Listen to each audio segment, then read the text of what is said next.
الله يضحك من رجلين، وفي رواية يعجب من رجلين. مما يعجب الله، مما يضحك الله جل جلاله. قال رجل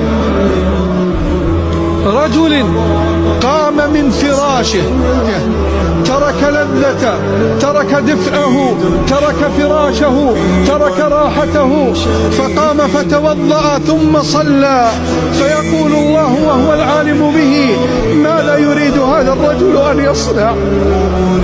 فتقول الملائكة: يا رب، يرجو ما عندك من الجنة، يرجو ما عندك ويخاف مما عندك.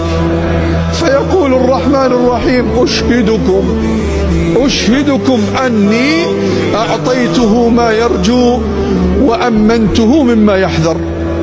لا إله